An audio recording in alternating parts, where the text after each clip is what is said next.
Good morning everybody. क्या हाल है भाई आप सभी के। देखिए, आज मैं आपके सामने बिल्कुल बहुत नया टॉपिक, बिल्कुल बहुत अच्छा टॉपिक लेकर आया हूँ। स्ट्रक्चरल ऑर्गेनाइजेशंस ऑफ एनिमल, प्राणियों का संरचनात्मक संगठन। तो सबसे पहले तो चैप्टर का नाम लिख दिया जाए।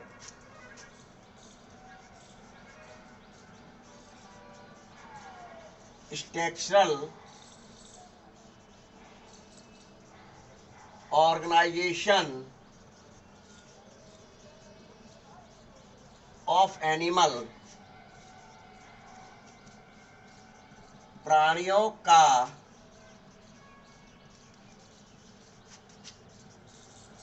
संरचनात्मक संगठन। भाई, ये प्राणियों का संरचनात्मक संगठन से तात्पर्य क्या है बच्चों? सबसे पहले तो आप ये समझ लीजिए, ये जान लीजिए, यानी कि एनिमल प्रत्येक एनिमल का जो बॉडी है, जो शरीर है, वह एक छोटी सी इकाई से मिलकर बनी होती है, जिसे सेल कहा जाता है। जिसे क्या कहा जाता है बच्चों? सेल या कोशिका के नाम से जाना जाता है। अब यही सेल जो है, इसी में विभिन्न प्रकार के फंक्शन जो होते हैं, वो परफॉर्मेंस होते विभिन्न प्रकार के, चाहे आपका डाइजेशन प्रोसेस हो, चाहे रेस्पिरेशन प्रोसेस हो, चाहे एक्सक्रीशन प्रोसेस हो, मतलब किसी भी प्रकार का कोई फंक्शन है, वो इन्हीं कोशिकाओं के अंदर मुख्य रूप से परफॉर्म हो रहा है, इन्हीं कोशिकाओं के द्वारा मुख्य रूप से उस कार्य को किया जा रहा है। तो निश्चित तौर पर मुख्य रूप से कि प्राणियों का जो शरीर है, वह इसी एक छोटी सी इकाई कोशिका से मिलकर बना होता है। क्या आप और हम लोगों के शरीर को कोशिका कहा जा सकता है? नहीं कहा जा सकता। क्यों? क्योंकि अपने शरीर को मुख्य रूप से शरीर या बॉडी के नाम से जाना जाता है। इस पृथ्वी पर दो प्रकार के एनिमल कोशिका की दृष्टि से पाए जाते हैं, यूनिसेलुलर और मल्टी सेलुलर। यूनिसेलुलर का मतलब एक कोश की, यानी सिर्फ एक कोशिका उनके शरीर में पाई जाती है। फॉर एग्जाम्पल, बैक्टीरिया प्रोकैरियोटिक के अंतर्गत, प्रोटिस्टा यूकैरियोटिक सेल के अंतर्गत आ गए। यानी इनका जितना भी कार्य है, इनके द्वारा जो भी कार्य किया जाता है, वो सिर्फ और सिर्फ इसी एक कोशिका में संचालित होती है। क्या इसी एक कोशिका में संचालित होती है? फिर इसके बाद मुख्य रूप से जो आता है वह टिश्यू लेवल का आता है, यानी ऊतक लेवल का। कुछ जो एनिमल होते हैं, उनका शरीर जो होता है वह मुख्य रूप से सिर्फ और सिर्फ ऊतक का बना होता है। जैसे फॉर एग्जांपल, हाइड्रा सिडेंटेटा के एनिमल्स को ले लें। कुछ जो होते हैं वह ऑर्गन लेवल का बना होता है, कुछ ऑर्गन सिस्टम होता है, और ऑर्गन सिस्टम मिलकर एक बॉडी बनाता है, जैसे आप और हम लोगों की बॉडी है। यानी ऑर्गन, विभिन्न प्रकार के जो ऑर्गन हैं, विभिन्न प्रकार के ऑर्गन, अभी आप और हम लोगों को मैं बताऊंगा। मैं आप लोगों को ऑर्गन, जैसे एक एग्जांपल ले लें, डाइजेस्टिव सिस्टम को ले लें। माउथ, फेरिंग्स, फेरिंग्स, आपकी oesophagus, stomach, intestine, rectum, anus, ये सभी एक से रिलेटेड कार्य कर रहे हैं।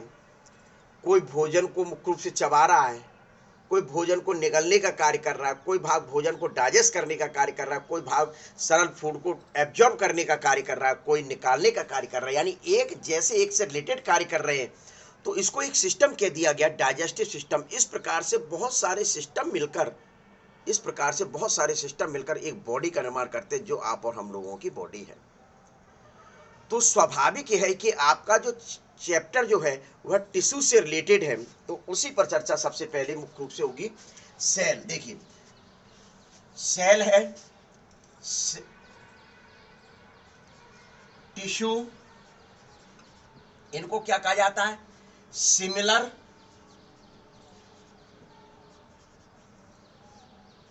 Origin, similar and function. मतलब सीधे सीधे ऑरिजन, स्ट्रक्चर, यहां स्ट्रक्चर लिख दो, फिर नीचे ये सभी कार्य कैसे हो? सिमिलर हो। ये सभी कार्य कैसे हो? सिमिलर हो। उसी को मुख्य रूप से क्या कह दिया जाता है? टिश्यू कहते हैं। अपना टॉपिक यही है। अब टिश्यू मिलकर क्या बना रहे हैं? एक ग्रुप बना रहे हैं, जिसे ऑर्गन कहा जाता है बच्चों। जिसको क्या कहा जाता है? ऑर्गन कहा जाता है। ऑर्गन मिलकर ऑर्गन सिस्टम बना रहे हैं, और ऑर्गन सिस्टम मिलकर एक बॉडी बना रहे हैं। यानी कि सीधे सीधे कह दिया जाए, ऑर्गेनिज्म का निर्माण कर दिया। ये तो एक लिविंग कंडीशन में किसी एनिमल के लिए, प्लांट्स के लिए कंडीशन हो सकती है, लेकिन इकोलॉजी में चले जाएं तो ऑर्गेनिक मिलकर पॉपुलेशन बना रहे हैं। पीछे पढ़ा है कि नहीं पढ़ा है?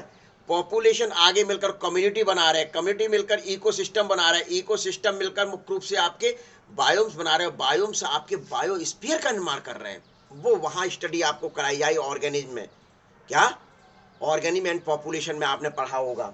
लेकिन यहाँ इतना ही स्टडी करेंगे तो सबसे पहले एक छोटी सी इकाई जो होती सेल, आपकी बॉडी की स्ट्रक्चरल एंड फंक्शनल यूनिट होती है, इसको सेल को कहा जाता है, जो आप पढ़ चुके हैं। इनका सिमिलर स्ट्रक्चर होना चाहिए, ओरिजिन होना चाहिए, फंक्शन एक जैसे होना चाहिए। वह एक ग्रुप जो होता है, उसी ग्रुप को मुख्य रूप से क्या कहा जाता है? टिश्यू अर्थात ऊतक कहा जाता है। क्या कहा जाए? ऊतक कहा जाता है। और जो एक समान कार्य कर रहे हैं, ओरिजिन डिफरेंट हो सकता है, ओरिजिन डिफरेंट हो सकता है, लेकिन एक समान कार्य कर रहे हैं, उसको वो सभी मिलकर और टिश्यू ऑर्गन बना रहे हैं। और एक जैसे ऑर्गन जो होते हैं वह मुख्य रूप से ऑर्गन सिस्टम बना रहा है। बहुत सारे ऑर्गन सिस्टम मिलकर आपके ऑर्गेनिज्म का निर्माण कर रहे हैं। ऑर्गेनिज्म में जैसे आप और हम लोग आ गए। यहां आप चर्चा का विषय मानते हैं तो जो सेल स्ट्रक्चर जो पाई जाती है वह बैक्टीरिया और प्रोटिस्ट एनिमल होते हैं। इसमें आप देख ले, हाइड्रा यानी कि सिलेंट्रेटा या निडेरिया के एनिमल्स आते हैं। सिलेंट्रेटा या निडेरिया के एनिमल्स में टिश्यू लेवल का ऑर्गेनाइजेशन लेवल पाया जाता है, ये आपको मानना पड़ेगा। टिश्यू लेवल का ऑर्गेनाइजेशन लेवल पाया जाता है, ये आपको मानना पड़ेगा। तो अपना मुख्य बिंदु जो है स्टडी करने के लिए इस चैप्टर में, वह टिश्यू है। क्या है बच्चों? टिश्यू है। तो टिश्यू शब्द के बारे में सबसे पहले आप जान लेते हैं, तो इसकी डेफिनेशन लिख लीजिए टिश्यू की। चलिए मैं लिखा रहा हूं, बिल्कुल बहुत सिंपल है। Tissue is a group of cell, tissue is a group of cell having origin, structure, दिखाई दे रहा है? नहीं दिखाई दे रहा है तो चलिए इधर लिखेंगे अपन, स्ट्रक्चर एंड फंक्शन। बिल्कुल क्लियर लिख दिया। Tissue is a group of cell having origin comma structure and function. ठीक है, ये हिंदी मीडियम वाले स्टूडेंट देखिए, ऊतक कोशिकाओं का वह समूह है, लिख लीजिए आप, ऊतक कोशिकाओं का वह समूह है जो उत्पत्ति, संरचना एवं कार्य में समान होता है। चलिए आप कह रहे हैं लिखने की तो लिख देता हूं। ऊतक कोशिका का वह समूह है जो उत्पत्ति, संरचना, कार्य में समान होता है। अब ये तो आप लिख लो, कार्य में समान। जीरो हो गई इसकी परिभाषा। क्या इसकी परिभाषा मुख्य रूप से हो गई। फर्स्ट टाइम इस वर्ड का जो प्रयोग किया गया था, फर्स्ट टाइम इस वर्ड का जो प्रयोग किया गया था, स्क्रीनशॉट लेते चलना, मैं मिटाने पर हूं। जो प्रयोग किया गया था वह एक साइंटिस्ट थे, विकेट या बाइकेट बोल सकते, जो आप कहना चाहें। विकेट एक साइंटिस्ट थे। उन साइंटिस्ट ने मुख्य रूप से इस टिश्यू वर्ड का सबसे पहले फर्स्ट टाइम इस वर्ड का यूज किया गया था विकेट के द्वारा। पहली बात तो ये, तो विकेट के द्वारा उपयोग किया गया। तो विकेट को ही फादर ऑफ हिस्टोलॉजी कहा जाता है। विकेट को ही मुख्य रूप से क्या कहा जाता है, यहां मैं लिखे देता हूं, father of histology. Father of histology किसको कहा जाता है? विकेट को कहा जाता है। लेकिन हिस्टोलॉजी जो वर्ड था, क्या हिस्टोलॉजी जो वर्ड था वह मुख्य रूप से किसने दिया था? अब देखिए, ये वर्ड हिस्टोलॉजी जो वर्ड था वह मेयर साइंटिस्ट ने दिया था। किसने दिया था? मेयर साइंटिस्ट ने मुख्य रूप से दिया था। लेकिन हिस्टोलॉजी ब्रांच की जो इस्टेब्लिश्ड हुई थी, ये जो ब्रांच दिखाई देगा, चलिए इधर मैं बता रहा हूं, देखिए ये जो ब्रांच है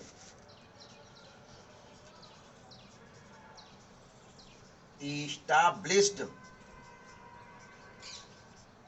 मुख्य रूप से जो है तो मार्सेलो मेल्पी की साइंटिस्ट थे।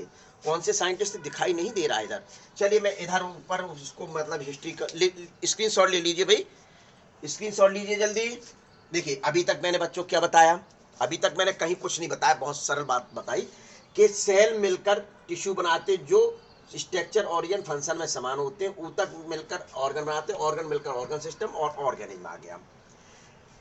ठीक है, पहली बात तो ये हुई, यानी कि मुख्य अपना जो है वह टिश्यू है।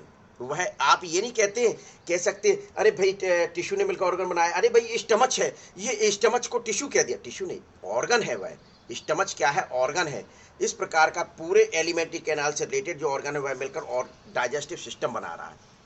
इसी प्रकार का एक्सिटी सिस्टम होगा, इसी प्रकार का रेस्पिरेटरी सिस्टम होगा, इसी प्रकार का नर्वस सिस्टम है। इन सभी सिस्टम ने मिलकर एक ऑर्गन बना लिया।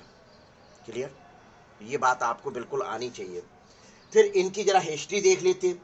हिस्ट्री टिश्यू जो, हाँ डेफिनेशन है, tissue is a group of cell having origin structure and function, यानी ऊतक कोशिकाओं का वह समूह जो उत्पत्ति संरचना कार्य में समान होता है, उसी को मुख्य रूप से कहा जाता है। इनकी हिस्ट्री जरा अपन देख लेते अलग से, क्योंकि स्वाभाविक है कभी कभार क्वेश्चन इसमें नीट एग्जाम में कर दिया जाता है, तो इस वजह से अलग से देखते हैं। देखिए तो सबसे पहले तो मतलब डेफिनेशन तो हो चुकी है आपकी। टिश्यू जो वर्ड दिया गया था, फर्स्ट टाइम जो टिश्यू वर्ड जो दिया था वह मुख्य रूप से किसने दिया था बच्चों, बिकेट ने दिया था। किसने दिया था, बिकेट ने दिया था। फिर मुख्य रूप से आता है आपके ब्रांच हिस्टोलॉजी, हिस्टोलॉजी। अब सबसे पहली बात तो ये, आपको हिस्टोलॉजी की डेफिनेशन आना चाहिए, हिस्टोलॉजी की डेफिनेशन आना चाहिए। तो हिस्टोलॉजी की डेफिनेशन क्या होती है, study of biology is the branch of in which deals, क्या डील्स किया जाता है, टिश्यू का अध्ययन किया जाता है, उस ब्रांच को हिस्टोलॉजी कहते हैं। तो इसको जो थे इस्टेब्लिश करने वाले, ब्रांच ऑफ हिस्टोलॉजी इस्टेब्लिश्ड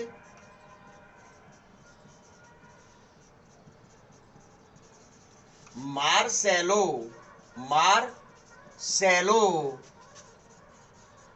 मेलपीघी। भैया हमने मार दिया सेलो को, वो मेलपीघी कर दिया, मार्सेलो मेलपीघी जो वैज्ञानिक थे, इन्होंने हिस्टोलॉजी ब्रांच को इस्टेब्लिश किया था। क्लियर, पहली बात तो ये। अब ये जो वैज्ञानिक थे इनको मुख्य रूप से फादर ऑफ हिस्टोलॉजी कहा जाता है, father of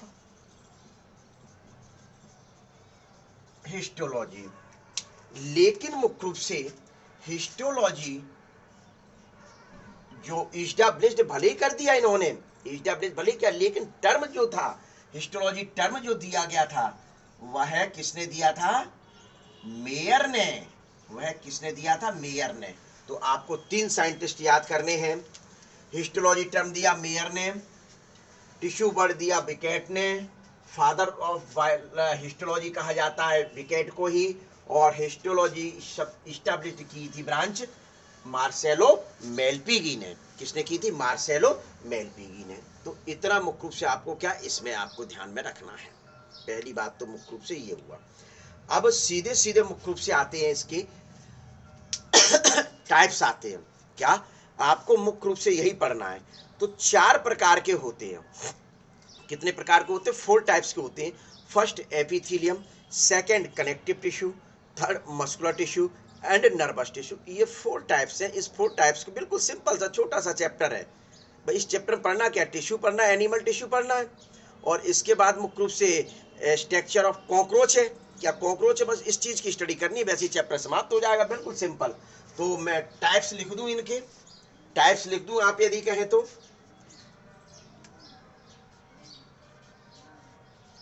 type of tissue, चलिए देखिए फर्स्ट जो टाइप आता है एपिथीलियम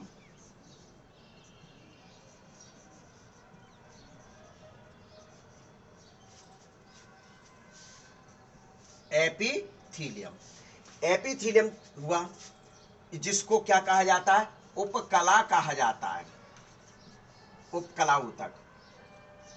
टिश्यू के प्रकार है तो टिश्यू लिखने की जरूरत ही नहीं है बच्चों। क्या टिश्यू के प्रकार है तो टिश्यू लिखने की आवश्यकता है क्या? बिल्कुल आवश्यकता नहीं है। दूसरा रहता है कनेक्टिव, जिसको कहा जाता है संयोजी। तीसरा मुख्य रूप से आता है मस्कुलर, पेशीय ऊतक, ठीक है, और विजुअल है यहां तक। फिर मुख्य रूप से आता है नर्वस टिश्यू। तो नर्वस टिश्यू का मुख्य रूप से तंत्रिका ऊतक। देख लीजिए भाई, ये 4 ऊतक में अपना मुख्य रूप से चैप्टर समाप्त हो गया। 4 ऊतक में मुख्य रूप से अपना चैप्टर समाप्त हो गया। तो सबसे पहली बात तो ये है कि जो एपिथीलियम ऊतक होता है, इसका आपको क्या क्या ध्यान रखना, एक तो ओरिजिन ध्यान रखना, एक फंक्शन ध्यान रखना, एक मुख्य रूप से कहां पाया जाता है ये ध्यान रखना। इसके भी टाइप्स आएंगे अंदर, ये विषय ध्यान रखना। तो मैं आज यही टॉपिक यहीं पर समाप्त करूंगा, क्योंकि मुख्य रूप से आपके टाइप्स है, इनके एक एक टाइप्स को लेकर आपका एक एक टॉपिक बना दिया जाएगा, यानी कि 4 टॉपिक में मुख्य रूप से फिनिश। यदि कोई छोटा लगा तो डबल बना के कर देंगे, बिल्कुल समाप्त, कोई समस्या नहीं है, 2 दिन में समाप्त हो जाएगा। देखिए एपिथीलियम का मुख्य रूप से ओरिजिन सबसे पहले देखते हैं। ओरिजिन कहाँ है इनका? एम्ब्रियो लेवल पर 3 लेयर पाई जाती हैं, एक्टोडर्म, मीजोडर्म और एंडोडर्म। इन तीनों से मिलकर मुख्य रूप से इसका ओरिजिन हुआ है। इन तीनों से मिलकर एपिथीलियम टिश्यू का ओरिजिन हुआ है। ये क्या कार्य करता है? प्रोटेक्शन, यानी कि प्रोटेक्ट कर रहा है, चारों ओर पाया जाता है, इसका मतलब ये हो गया। एब्जॉर्प्शन, यानी कि ये किसी गुहा में भी पाया जाता है, अवशोषण का कार्य कर रहा होगा, ठीक है। फिर आता है सीक्रेशन, यानी कि श्रावण का कार्य भी इसी के द्वारा किया जा रहा है। पहली बात तो ये हो गया। अब आता है दूसरा, कनेक्टिव टिश्यू। तो कनेक्टिव टिश्यू जो है, यह एम्ब्रियो लेवल पर जो लेयर पाई जाती है मीजोडर्म, इससे उसका ओरिजिन हुआ है। यही आप कई बुक्स में मैं आपको बता दूं कि सीधे सीधे 6 टाइप दिए हैं, 4 टाइप्स, ये भी से ध्यान रखना है। लेकिन इसी के मुख्य रूप से जैसे फ्लूइड टिश्यू है और स्केलेटल टिश्यू है, वो इसी के अंतर्गत टाइप्स में आ जाएंगे आपको। तो मैंने इस वजह से यहाँ 4 लिखी है, क्योंकि आपकी एनसीईआरटी 4 ही बता रही है। स्केलेटल और फ्लूइड टिश्यू इसी के अंतर्गत मुख्य रूप से आ जाता है। तो ये जो है, ये मुख्य रूप से किस चीज का फंक्शन करेगा? क्या ये देखिए, प्रोटेक्शन का फंक्शन ये भी करेगा। क्यों करेगा प्रोटेक्शन? आउटर कवरिंग लेयर तो ये बना रही, प्रोटेक्शन क्यों करेगा? क्योंकि यह वाइंडिंग का कार्य करता है, यानी जोड़ने का कार्य करता है। इसी वजह से इसको कनेक्टिव यानी संयोजी नाम दिया। क्या संयोजी नाम दिया? क्योंकि यह जोड़ने का कार्य करता है, बांधने का कार्य करता है, इस वजह से मुख्य रूप से इसको नाम। फिर अगला फंक्शन इसका क्या हो सकता है? सपोर्ट। जब जोड़ेगा तो मुख्य रूप से ये क्या कर रहा है बच्चों? सपोर्ट प्रोवाइड करा रहा है। क्या कर रहा है? सपोर्ट प्रोवाइड करा रहा है, ठीक है। फिर आपका सर्कुलेशन का कार्य भी मुख्य रूप से इसी के द्वारा किया जा रहा है, और स्टोरेज यानी संग्रहण का कार्य भी मुख्य रूप से इसी टिश्यू के द्वारा किया जाता है। ये आपके कार्य हैं यहाँ पर। फिर मुख्य रूप से आता मस्कुलर पेशीय। तो इसका भी ओरिजिन जो है वह मीजोडर्मल है, मीजोडर्मल है, यानी कि मीजोडर्म से मुख्य रूप से इसका ओरिजिन होता है, मीजोडर्म से इसका ओरिजिन होता है। तो ये जो मस्कुलर होता है वह क्या कार्य करता है? यह मुख्य रूप से मूवमेंट, लोकोमोशन एंड कॉन्ट्रैक्शंस का कार्य करता है। Movement and locomotion and contraction का कार्य जो किया जाता है वह इसी के द्वारा किया जाता है। तो यहां बच्चों लिख दो, मूवमेंट,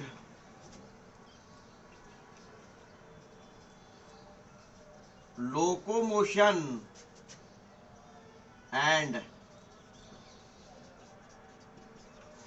कॉन्ट्रैक्शन एंड रिएक्शन, इसी के द्वारा मुख्य रूप से मस्कुलर टिश्यू पेशियों के द्वारा ही मुख्य रूप से ये कार्य किए जाते हैं। अब आता है आपका लास्ट नर्वस यानी तंत्रिका ऊतक। तंत्रिका ऊतक का जो ओरिजिन है वह एक्टोडर्मल है, सिर्फ और सिर्फ। भैया तो आपको ध्यान में कैसे रखना, आप तो ध्यान में ये रख लीजिए बीच के जो दो हैं वह मीजोडर्मल है, आंख बंद करके, नीचे का जो है वो एक्टोडर्मल है, ऊपर का है वो तीनों है एक्टोडर्मल, मीजोडर्मल एंड एंडोडर्मल। इस तरीके से आपको मुख्य रूप से ये ध्यान में रखना है। अब नर्वस टिश्यू के जो फंक्शन है वो नर्वस टिश्यू के फंक्शन मुख्य रूप से क्या हो सकती है, तो देखिए यह इंपल्स को रिसीव करता है, आप रेस्पॉन्स का कार्य करता है, रेस्पॉन्स का कार्य इसके द्वारा दिखाई नहीं दे रहा है, लिखते चलिए भाई। रेस्पॉन्स का कार्य मुख्य रूप से किया गया। दूसरा इसका आपका कंडक्शन, काय का कार्य, कंडक्शन का कार्य भी मुख्य रूप से इसके द्वारा किया जा रहा है। मैं इस साइड फंक्शन लेके आ रहा हूं, क्या इस side, control and coordination, control and coordination का जो कार्य किया जाता है वह मुख्य रूप से किसके द्वारा किया जाता है, सीधे सीधे नर्वस टिश्यू के द्वारा किया जाता है। तो ये कार्य और ओरिजिन मुख्य रूप से आपको बताया गया जो बहुत महत्वपूर्ण है। तो अब आप ध्यान में ये रखेंगे कि 4 प्रकार के टिश्यू मैंने बताए। पहला आपको एपिथेलियम, दूसरा कनेक्टिव टिश्यू, तीसरा मुख्य रूप से मस्कुलर और चौथा नर्वस। तो इनको आप एक एक पार्ट में करके फिनिश करेंगे, क्या एक एक पार्ट में करके फिनिश आप और हम लोग करेंगे। तो सबसे पहले आज मैं आपको बता दूं, मैंने आपको डेफिनेशन बताई, tissue is a group of similar cells, same cells मत बता कह देना कि समान कोशिका, सिमिलर सेल्स, ठीक है, जो काय में सिमिलर होंगी, ओरिजिन में होंगी, स्ट्रक्चर में होंगी, फंक्शन में होंगी, उसके ग्रुप को ही टिश्यू कहा जाता है। पहली बात तो ये। दूसरी यानी कि कोशिकाओं का वह समूह जो उत्पत्ति, संरचना और कार्य में समान होता है, कोशिकाओं का वह समूह जो उत्पत्ति, संरचना, कार्य में समान होता है, उसी को मुख्य रूप से ऊतक कहा जाता है। ये हिंदी में डेफिनेशन दे सकते हो। फिर आपको बताना पड़ेगा ये शब्द किसने दिया था। फर्स्ट टाइम विकेट नामक साइंटिस्ट थे जिन्होंने टिश्यू वर्ड का उपयोग किया था। इस टिश्यू वर्ड का उपयोग करने के कारण एवं अन्य कार्य करने के कारण ही विकेट को फादर ऑफ हिस्टोलॉजी कहा जाता है। हिस्टोलॉजी क्या होता है, स्टडी ऑफ टिश्यू, यानी टिश्यू का अध्ययन करना हिस्टोलॉजी कहलाता है। इस ब्रांच की जो स्थापना की थी, इस्टेब्लिश्ड जो की थी, वह मुख्य रूप से मार्सेलो, नहीं, स्थापना इस्टेब्लिश करने वाले वैज्ञानिक थे आपके कौन से, मार्सेलो मेलपिगी वैज्ञानिक थे। कौन से वैज्ञानिक थे, मार्सेलो मेलपिगी। लेकिन जो टर्म दिया था हिस्टोलॉजी, वह टर्म मुख्य रूप से किसने दिया था, मेयर नामक वैज्ञानिक ने दिया था। किसने दिया था, मेयर नामक। तो 3 वैज्ञानिक, 1 2 3 वैज्ञानिक आपको रटने, तो स्वाभाविक है कि सीधे सीधे विकेट को ही फादर ऑफ हिस्टोलॉजी कह दिया गया। क्लियर। फिर ये 4 प्रकार के मैंने जो आपके सामने लिखे हुए, इसका पूरा स्क्रीनशॉट ले लेंगे तो इसके कार्य और उपस्थिति आपको जीवन भर नहीं भूलेंगे, कार्य और उपस्थिति आप जीवन भर नहीं भूलेंगे। तो मेरे प्यारे प्यारे बच्चों, अब क्या आपको समझ में अच्छे ढंग से आ गया, तो लाइक कर दीजिए। मेरे जो साथी देख रहे हैं सभी लाइक करें, शेयर करें और सब्सक्राइब करें, ठीक है। चलिए ले लीजिए स्क्रीनशॉट।